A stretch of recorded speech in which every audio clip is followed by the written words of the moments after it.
This is the Greg Bedard Patriots Podcast with Nick Cattles.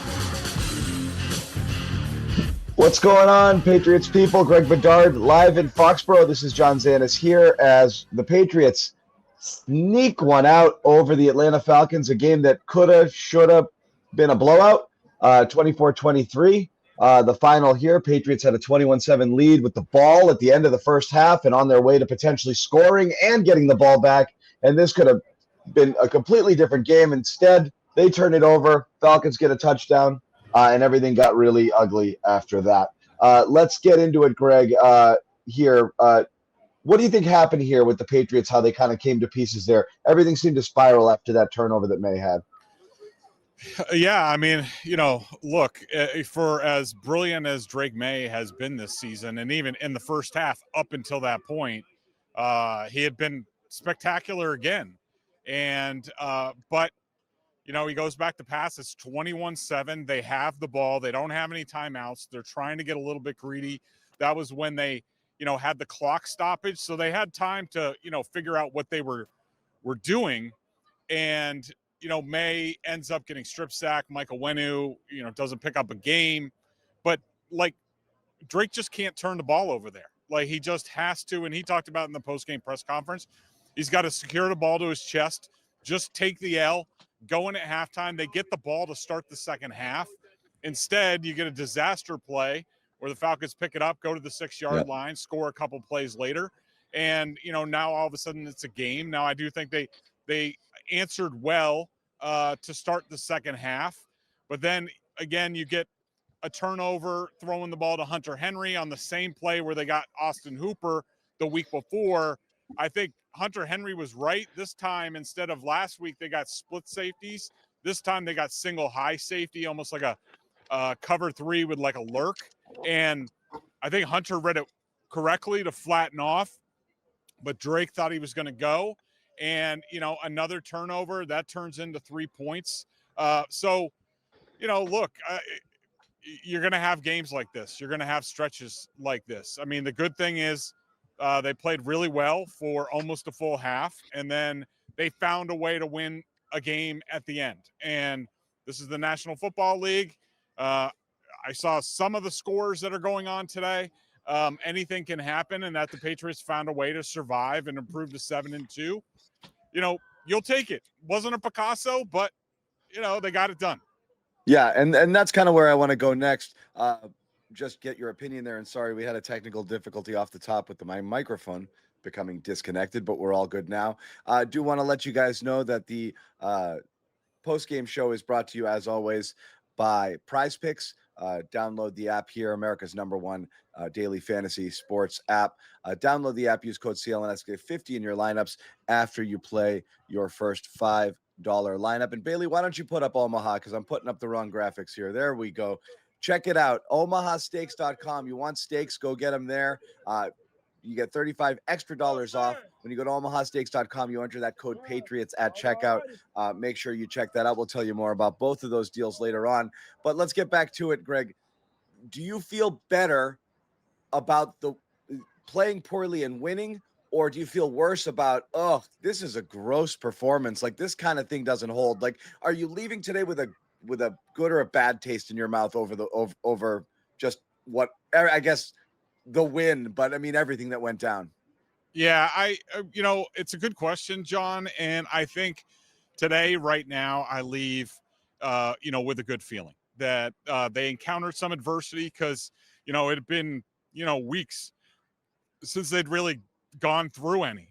Pretty much every game, or a lot of them, it would be tight halftime, and then in the third quarter they would blow doors, and everybody, it's rainbows and butterflies, and Drake Maye's the MVP and all this stuff, which all of it was true, but it's not gonna last in the National Football League. It just isn't, including injury situation, which I'm sure we'll get into at some point. Got a little bit cloudy today, but I think I do have a lot of questions about. I just want to see how they react. I want to see how Drake Maye reacts, because now this isn't last season when you're going through it. This is a 7-2 team that's building towards the playoffs. We expect, and for Drake to be, on cloud 9 for a while, and then all of a sudden, he's turning the ball over a couple of times. He's looking tight down the stretch at certain points. Then again, he made some spectacular throws. That 3rd and 12 throw to Diggs, I don't know how that got through. I saw the defender underneath, the defender over the top, but he layered it in there. He did. It wasn't like I do feel good in this respect, John. There's a lot of quarterbacks in this league that you'll be watching a game, you'll be like, well, this guy's toast. Like, he's totally choking right now. He's getting tight. And there was certainly some tightness from Drake and the Patriots in general. But for Drake to find ways to make plays in some big spots, you got to feel good about that. But I want to see how he reacts to this next week in Tampa. He doesn't seem like a guy that lets things linger at all. But we'll see. We won't know till he goes to Tampa, a really tough place to play against a good opponent, and we'll see how it looks next week. Yeah. So, again, if you had to guess, and again, you're going to look at the film, you're going to get better ideas here, but I know you've alluded to it at times, which is not necessarily getting cocky, but when you have somebody with the skills that Drake Maye has, where you can get away from trouble if you're in the pocket and things are collapsing on you, that you can put the ball wherever you want to, so you can make tight window throws, and you can roll out and still find people and do all of those things. Sometimes and you've seen it happen to Mahomes during periods of time in his career, you get into kind of God complex, superhero complex. Is there any of that going on where he's just like, I'll be all right, and he's holding the ball too long? Because a lot of the sacks, it feels like, and again, this is another big sack total here, but it didn't feel like they were getting caved in with pressure. They, a couple of stunts that they miscommunicated on, but a lot of it felt like he's looking, doesn't see it, maybe holding the ball too long. Should he just be getting rid of it here?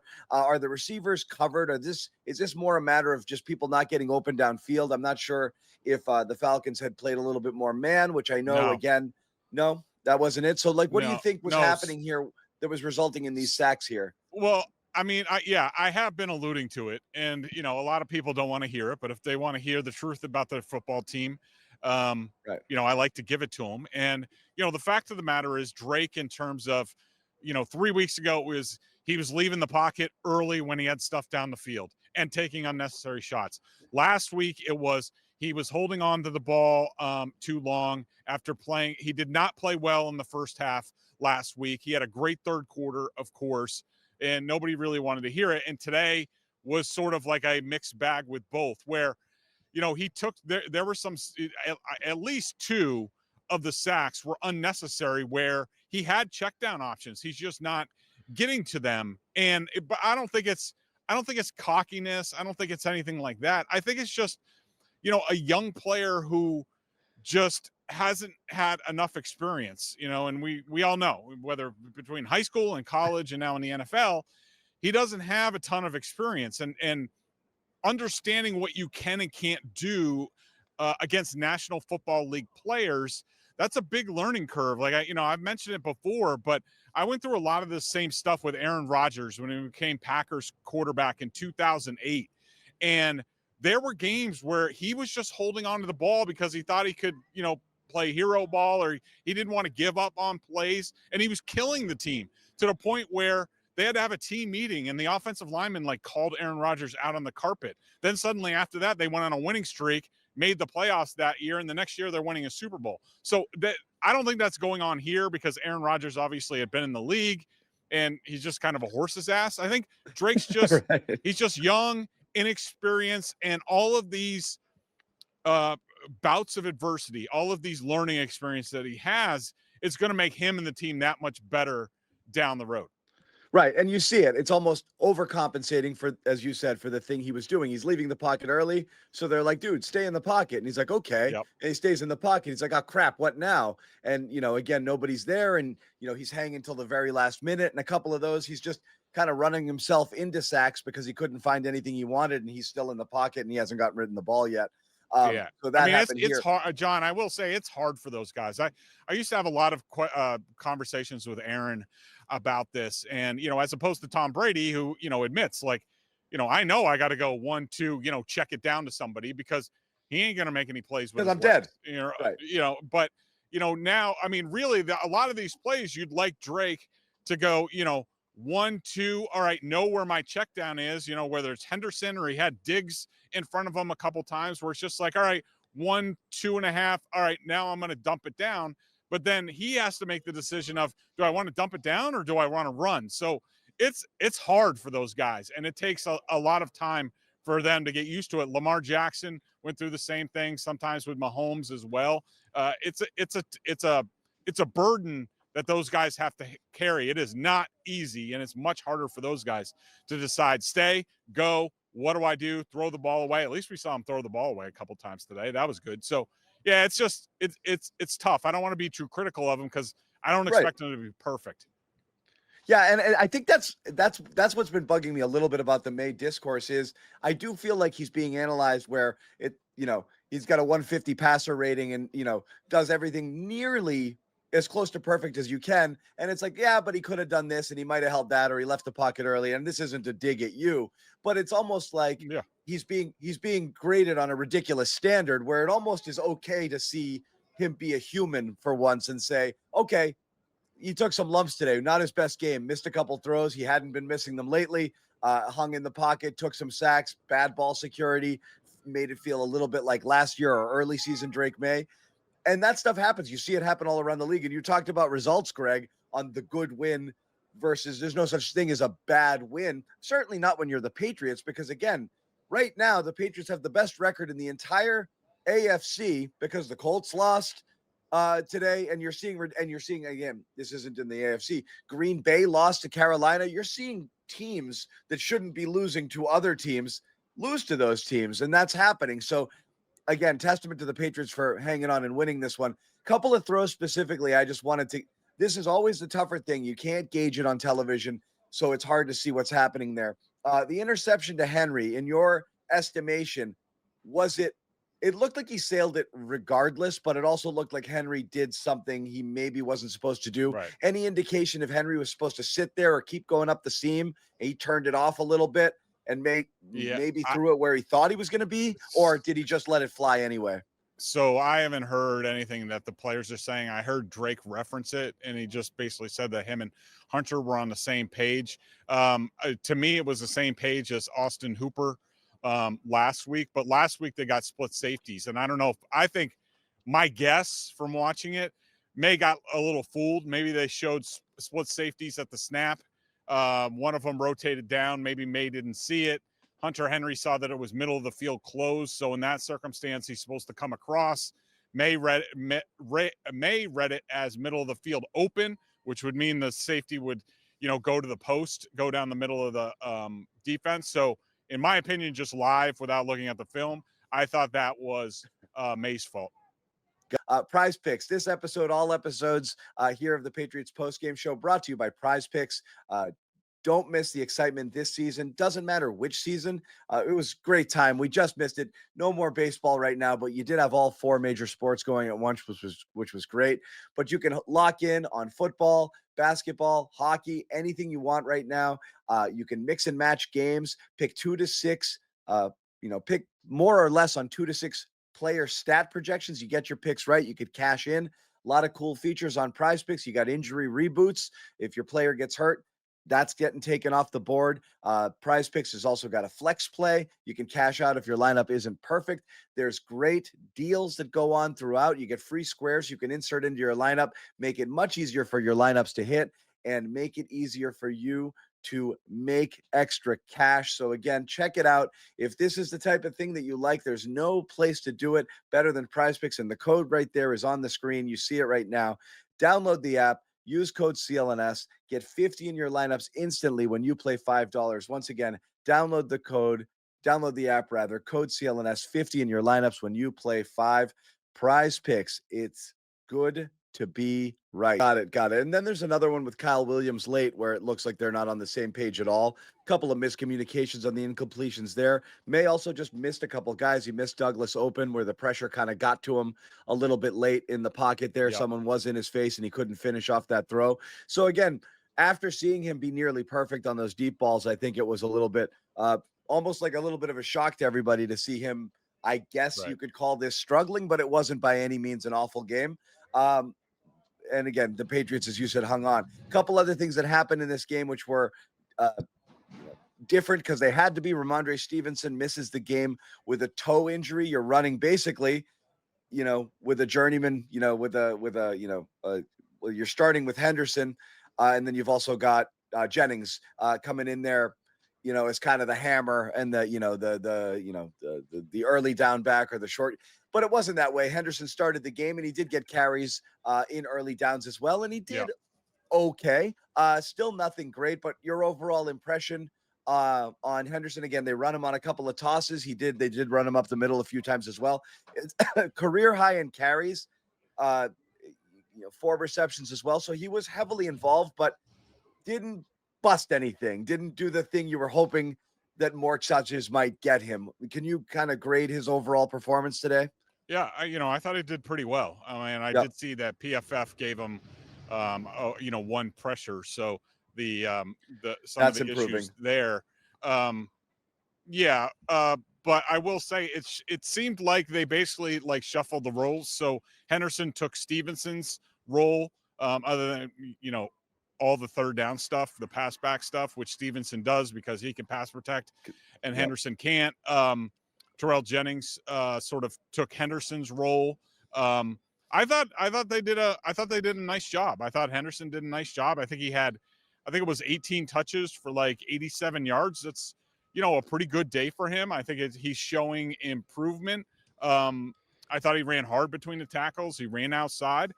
I thought he did a good job. I thought, I'm sure a lot of people are going to point to the crack toss that went for like -8 when they're trying to sort of cement the game.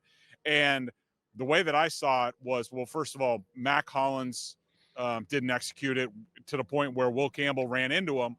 But if they execute that block right there on the edge, there's nobody on the outside, and that thing goes for like 20 or 30 yards. But I thought Henderson did a good job.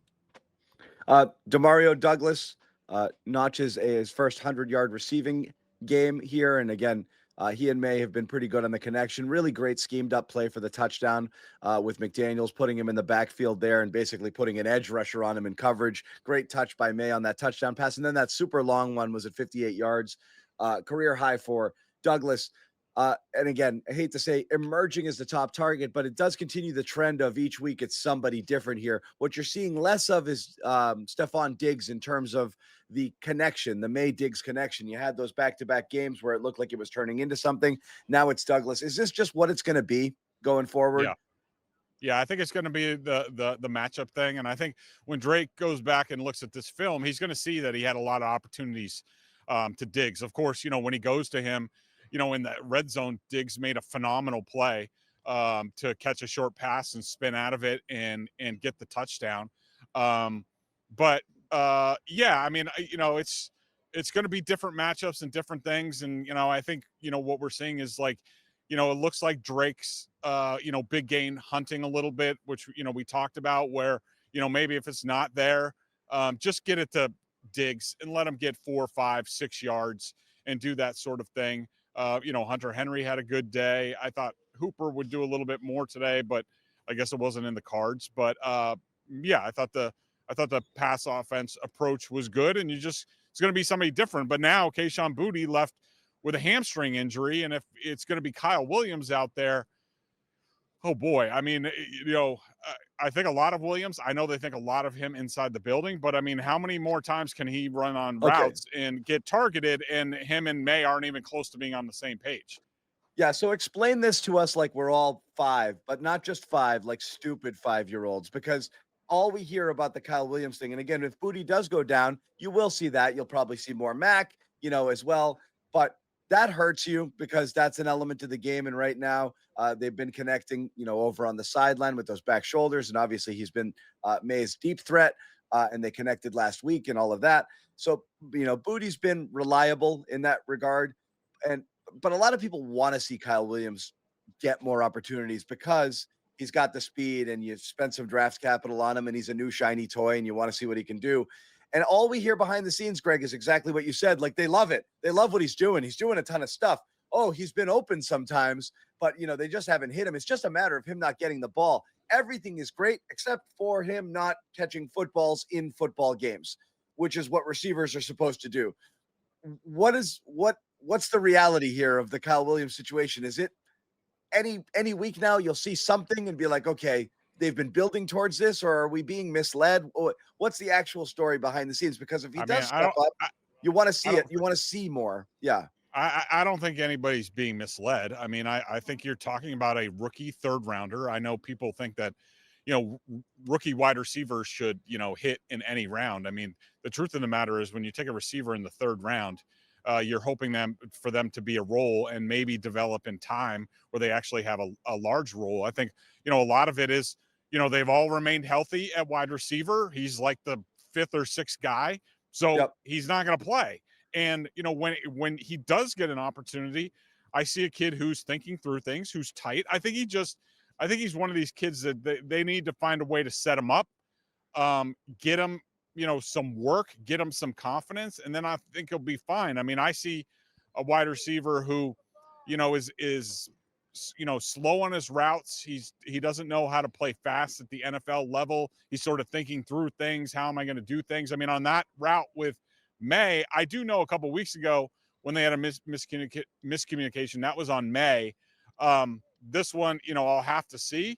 It looked like, Williams was wide open. So I don't know, maybe it looked like May expected him to just run a hook and Kyle Williams ran sort of an in or, a slant. But I mean, it is what it is. I mean, if Kayshon Boutte's hurt, he's going to have to play. So they're going to have to get him ready. Yeah, no doubt about it. Someone else hurt. Again, I hate to say you're hoping it's just a concussion, but it looked like a concussion. I don't mean to say it that way. It didn't look like it was something that would require surgery. It's hard to say, but it looked like he got his bell rung because he got smushed when Drake London landed on top of him. Christian Gonzalez left in the game. It was ruled a head injury, correct, Greg? Ultimately, is what he was ruled out with. Unclear if there's anything else going on, but he wasn't listed with any other injury. Who was the player a week or so ago that went out with the head? Oh, it was Mike Evans and the collarbone, and both were identified at the time. I think he's concussion protocol. You could be without him next week. You could be without him for who knows how long if that's the case. Not great here. Is there enough to keep them competitive in the secondary if Gonzalez does miss extended time? Yeah, I mean, they didn't have him for the first 4 games of the season. So, and they, the way these guys are playing now. Yeah. Well, I mean, look, it's not like their pass defense with Gonzalez out there has been, tremendous. And, even today with some of the switching issues with Marcus Jones, Drake London basically like goes off and has a day. I will say, the good news on Gonzalez, and I don't know if he was in the locker room, Mike will be able to talk to more about that. But the good news is he's talking right Gonzalez. Now. He is. So that's good. That is good. I think we just Taylor just texted us that Gonzo's about to speak. That's always a good sign when they talk. Okay, yeah, and I was going to say that I saw him after the game jog off the field with the team. So it wasn't like he went to the locker room for a concussion evaluation and stayed there. I saw him jogging off the field with Robert Spillane. So maybe not a concussion then. Yeah, that's good news. He obviously had to go through the protocol. Apparently, this was a little bit more stringent than Drake Maye being out for 3 plays after hitting his head and then going like this. So good on the NFL for actually doing a proper evaluation. But look, this is a very thin team. There, Christian Ellis went out with a hip injury. Kayshon Boutte went out with a hamstring injury. We knew it was going to get tested at some point in time. Hasn't happened yet. Maybe it does now, but it looks like they will have Christian Gonzalez, for the Bucs if he's talking today. So that's good. Oh, here's an update, Greg. This is a great update. The Gonzalez from the locker room just now said he was evaluated for a concussion, and he says he would have come back in the game if the defense had to go back on the field. So that's a complete, completely different from what we thought when he didn't return. He got cleared, and not only did he talk, he went up to the podium to talk. So it looks like he cleared. He did not suffer a concussion. That's actually good news for his availability next week, unless there was something else that went on, with his head or neck or something else that prevents him from playing. But he says he could have played in this game, so that's definitely a good sign. Drake London did go freaking bananas here. One thing you and I talked about off air, Greg, and again, maybe this is something the coaches need to address, just the way that the Patriots chose to play it. On a couple of those touchdowns, they passed him off. Atlanta was trying to get him lined up in the slot a lot today, just to get the Patriots to either put him on a matchup or he could just go up and get it, and he did all day, a couple times in the red zone, and then on a big another big gain, I think on fourth down, that extended a drive that got them the touchdown that could have tied it. Your thoughts on that approach there? Is that something they might need to think about? You got Christian Gonzalez. Shouldn't you just be using Christian Gonzalez in situations like this?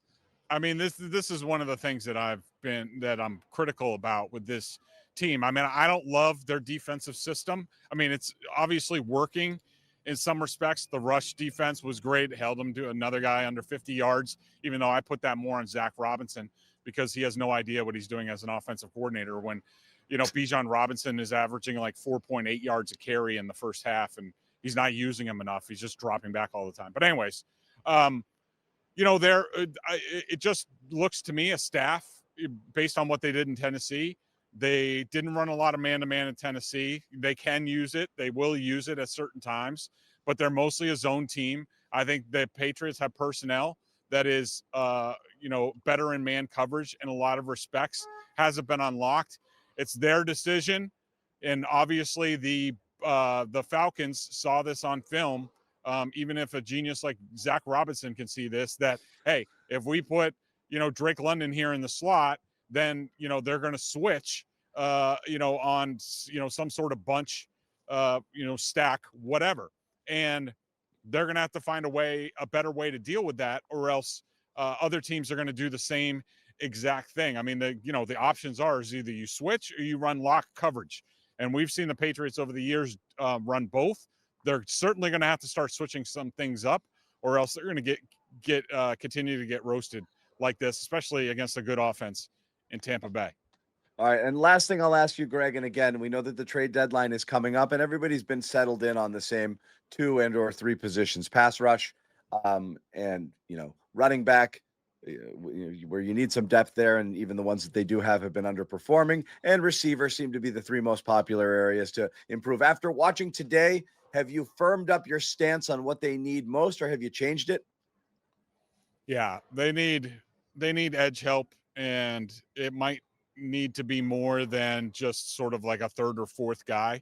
I know they're not willing to put out a bunch of capital, but I mean, Harold Landry at this point, they're getting basically like nothing out of him. And he's out there, he's playing, I think he's playing through something. He had an ankle injury or what have you. But he played with his hair on fire for the first month of the season. And, he's not doing very much now. I think that obviously running back, the depth there is a concern. And then, some sort of, I don't know if it's just a safety or some sort of defensive back with versatility that he could play cornerback, could play safety. We saw Del Pettis make a nice play in the end zone. I don't know how many times you want that. So, I think it's going to be minor moves about depth to try to give this team some depth where they're really thin. They're thin across the board, but there's a couple spots where they are very close to a huge injury sort of derailing things. Yeah, and that depth was tested with the trades this week of Keon White and Kyle Duggar. Think what you will of them. Still interesting for a team that lacks depth to give away people that can at least play a little, if not up to the expectation or within the scheme that you wanted them to. And it does feel like they're going to nibble around the edges here. Do you not want to see them, Greg? And again, I know you guys are going to talk about it a lot more leading up to the actual trade deadline itself on the Greg Bedard Patriots podcast with Nick Cattles, which again, you should all subscribe to if you don't already. But do you not want to see them push their chips all in? Again, you're looking at this team now, and it's hard to not, it still feels like it's house money, right? Like they're playing well, but the schedule is bad. The team is flawed. And so I guess there's a general feeling that, hey, they, might not be real. We don't know, but they're 7-2, tied for the best record in the AFC right now. Typically, these teams are the teams that kind of go for it. Do you want to see them mortgage a second-round pick, a first-round pick, if it's going to bring you an impact player, not for this year, but one that you might be able to hang on to into the future? I mean, it really depends on the player, but quite frankly, no. Just because this team's being propped up by rookie quarterback playing great, and a schedule. No, I think I agree with Mike Vrabel when he talks about they have a long-term plan. They need that plan. This team needs their picks. They need to build up the team depth. They have a lot of guys coming up on contracts the end of this year, next year, sort of these Band-Aid guys that you're getting great play from. It doesn't sustain. Look at the Washington Commanders this year. You got to get going, preparing for their exit. And they have a plan. You want a sustainable winner. You don't want to, flash in the pan in 1 year. And I think just trying to improve this team as much as you can with smart moves is the way to go. And, see what happens, because it's not about 1 year. It's about 5-10 years. And I think they have their eyes on the ball.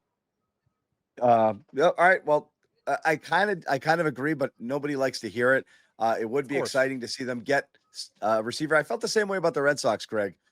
No, not this year. Sorry. Just wait. You're building towards something. It isn't necessarily here, but I get why people want it, and I get why people are impatient, but you still need a lot more in a lot of places, and one player may or may not change all that, but it would be nice. And, the running back, the receiver, those are sexy positions, and people get excited. We'll see what happens. The trade deadline, of course, is Tuesday. We'll have a lot more throughout here on CLNS Media and all of our Patriots podcasts, including Greg's podcast, which you should check out. Subscribe to the Greg Bedard Patriots podcast, Apple, Spotify, YouTube. Leave a review. Do all of that stuff. Doesn't matter. Rate it. Let Greg know you love him. Tell him you hate him. It doesn't matter. It's all good. It all helps. Also, you definitely want to do this. Subscribe to Boston Sports Journal for only $50 a year. It's $7 a month or $50 a year. Best Boston sports coverage in town, and clearly, without question, the best Patriots coverage in town, hands down, with Greg Bedard anchoring things alongside Mike Giardi, two veterans who know their stuff. So make sure you sign up today for continued Boston sports coverage and Patriots coverage.